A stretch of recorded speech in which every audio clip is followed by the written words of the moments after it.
खालिस्तानी आतंकी हरदीप सिंह निज्जर हत्याकांड को लेकर भारत और कनाडा के बीच तनाव चरम पर है। शायद इससे पहले दोनों देशों के रिश्तों में कभी इस तरह की कड़वाहट नहीं देखी गई।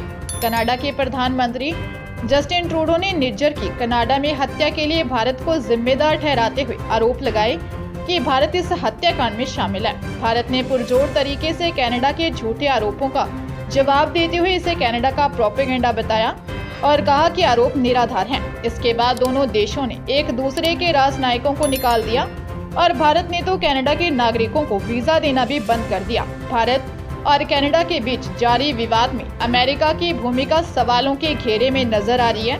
कनाडा में अमेरिका के राजदूत डेविड कोहेन ने कहा कि खालिस्तानी आतंकी निज्जर की हत्या से जुड़ी खुफिया जानकारी फाइव आइज इंटेलिजेंस अलायंस में भी थी। इसी खुफिया सूचना के आधार पर जस्टिन ट्रूडो ने कनाडाई संसद में बयान दिया था। ऐसे में सवाल उठता है कि भारत और कनाडा दुश्मनी से किसे सबसे ज्यादा फायदा होगा। अमेरिका की इन बातों से तो यही जाहिर होता है कि वो भारत व कनाडा के बीच दुश्मनी के बीज बोता दिख रहा है। बता दें कि फाइव आइज इंटेलिजेंस अलायंस में अमेरिका, ऑस्ट्रेलिया, न्यूजीलैंड, ब्रिटेन और खुद कनाडा शामिल है। ये पांचों देश आपस में खुफिया सूचनाएं साझा करते हैं। कनाडा G7 समूह का भी सदस्य है, लेकिन G7 में अमेरिका और ब्रिटेन को अगर छोड़ दें तो निज्जर मामले में किसी ने कुछ खास नहीं कहा। भारत ने तो दो टूक कहा है कि कनाडा ने हरदीप सिंह निज्जर की हत्या में उसकी भूमिका से जुड़े कोई सबूत साझा नहीं किए। भारतीय विदेश मंत्रालय के प्रवक्ता अरिंदम बागची ने पिछले हफ्ते कहा था कि कनाडा ने किसी भी तरह की खुफिया सूचना को साझा नहीं किया।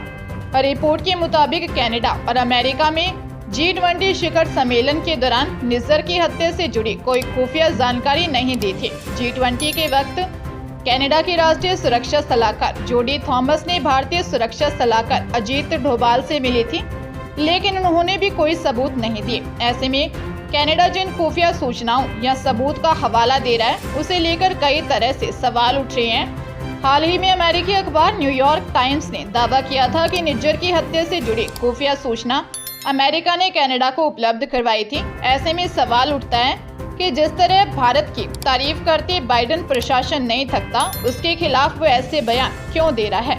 मीडिया रिपोर्ट्स के मुताबिक कनाडा ने पहले तो अमेरिका और फाइव आइज ने बाकी देशों से संयुक्त रूप से भारत आलोचना करने का अनुरोध किया था, लेकिन उनकी पेशकश को ठुकरा दिया गया। इसके बाद अमेरिकी विदेश मंत्री एंटोनी जे ब्लिंकन से लेकर भारत में अमेरिका के राजदूत एरिक गोरसेटी समेत कम से कम 5 वरिष्ठ अमेरिकी अधिकारियों ने बयान दिए। इन सभी बयानों में मामले को गंभीर बताते हुए भारत से सहयोग की अपील की गई। जाहिर है भारत और कनाडा के रिश्ते काफी पुराने और मजबूत रहे हैं, लेकिन खालिस्तान समर्थक आंदोलन ने इसे लगातार कमजोर किया है। जानकारों की माने तो कनाडा से भारत के तनाव का एक फायदा अमेरिका, ऑस्ट्रेलिया और ब्रिटेन को हो सकता है। भारत के साथ विवाद से सबसे अधिक नुकसान कनाडा का ही होना है। जो भारतीय छात्र अब तक कनाडा पढ़ाई के लिए जाने की सोचते थे, वो अब विकल्प के तौर पर अमेरिका, ब्रिटेन और ऑस्ट्रेलिया जाने की सोच सकते हैं। इसमें से भी सबसे अधिक भारतीय छात्र अमेरिका का रुख करेंगे, जो उनकी इकोनॉमी को मजबूत करने में अहम भूमिका निभा सकता है। कनाडा से विवाद के बीच फिलहाल भारत पूरे मामले पर बारीकी से नजर रखे हुए है। भारत अमेरिका और फाइव आइज में शामिल देशों के रुख को भी भांप रहा है और सोच समझकर कदम उठा रहा है।